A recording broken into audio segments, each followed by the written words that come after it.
Whether open air on a bike or sitting behind the wheel of a car, motor racing is popular in South Africa.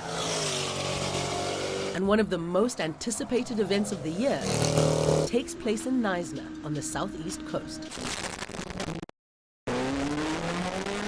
The Simola Hillclimb started in 2009 as a response to the global financial crisis. We started it to bring people to Knysna, and in that time, in the 12 years since then, we've run 10 events. By 2019, it had become a premier event on the racing calendar, attracting 800 crew and participants and 17,000 enthusiasts to this usually sleepy holiday town. Then, just before the 2020 event, COVID struck, and the hill climb was cancelled. And by early this year, it looked like the 2021 event would suffer the same fate. Anticipating that this may happen, Managing Director Ian Shrewsbury had the idea to go virtual.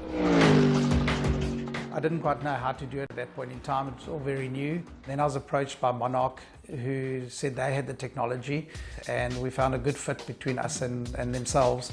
And that's when we decided to go ahead and create the Virtual Knysna Simola Hillclimb. And the results were breathtaking.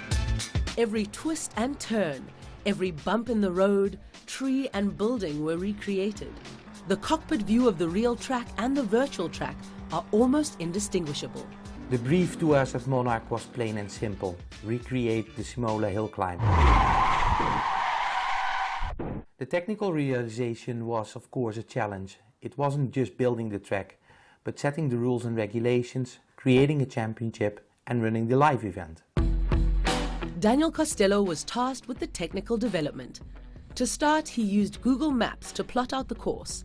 And then moving on from there, we got some good bumper camera footage that include pitch and roll, which was extremely accurate.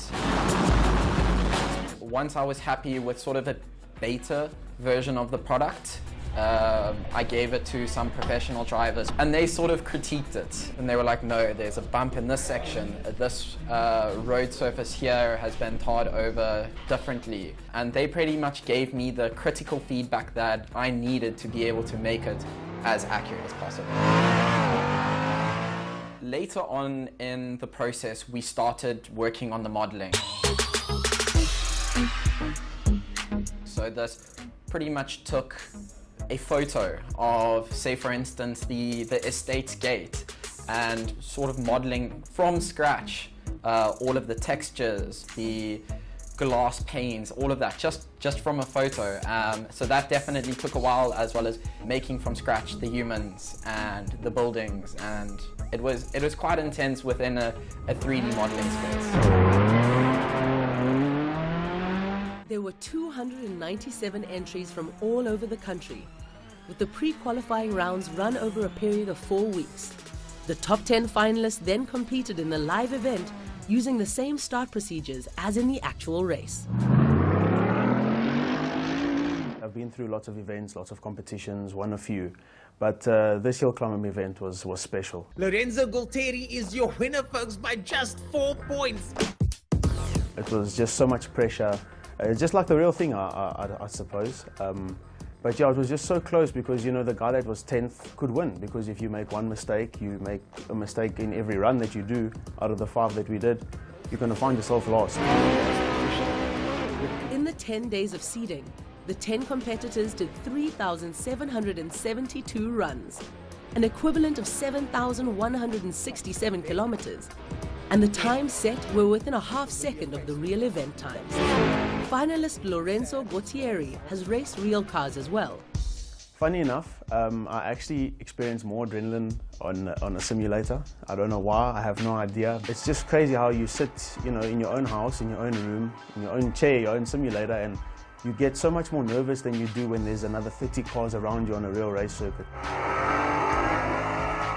The competition was intense, but Lorenzo held it together, winning the coveted title of King of the Hill, all done in his own rig, from his own home.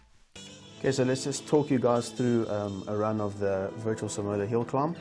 So we're pulling up to the line, first gear to the red line, leave the clutch. All the way to the red line, second, third, fourth gear, flat out into turn one, nice early apex, let it run wide. And as we're going up the hill, obviously big speed, about 220, look for the bush, press the brakes. I like to turn in early and get on quite early to get the best exit out possible. Now for the section that's quite technical, flat in almost, just a dab of the brake. Try to keep it as tight as possible. Car feeling a bit light over here, and across the line. That's a run of the Simola Hillclimb.